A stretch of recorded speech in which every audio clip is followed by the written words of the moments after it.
ஒன்றிய அரசு கொண்டு வந்துள்ள ஊரக வேலைவாய்ப்பு புதிய மசோதா மாநிலங்களின் உரிமையை பறிப்பதுடன் எதிர்காலத்தில் முடக்கப்படும் அபாயம் இருப்பதாக காங்கிரஸ், திமுக கட்சிகள் விமர்சித்துள்ளன.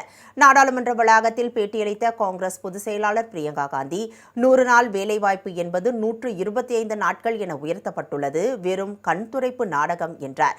இந்த மசோதா மாநிலங்களின் நிதி சுமையை அதிகரிக்கும் என்றும், அதனால் எதிர்காலத்தில் படிப்படியாக இந்த திட்டம் நிறுத்தப்படும் வாய்ப்பு உள்ளதாக குறிப்பிட்டார்.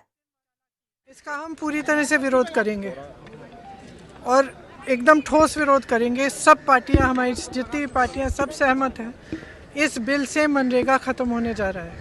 आप किसी भी तरह से इसको देखें और जो समझदार आदमी है, जो ये 100 दिन से 125 दिन वाला जो है, ये चालाकी है।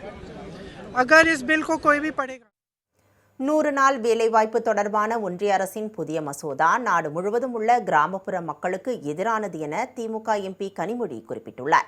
நாடாளுமன்ற வளாகத்தில் செய்தியாளர்களிடம் பேசிய அவர், கிராம மக்களின் வேலைவாய்ப்பு உரிமை தொடர்பான இந்த திட்டம் தற்போது ஒதுக்கீடு அடிப்படையில் மாற்றப்பட்டுள்ளதாக தெரிவித்தார். இந்த மசோதா மாநிலங்களின் உரிமைகளை பறிப்பதாகவும் அவர் குற்றம் சாட்டினார். It has taken away the right of the people to get employment.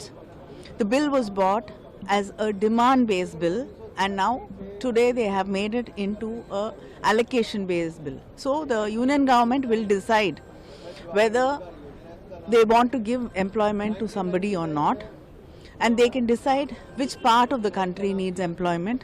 They can decide which district, which state will be allocated how much. So the power which the worker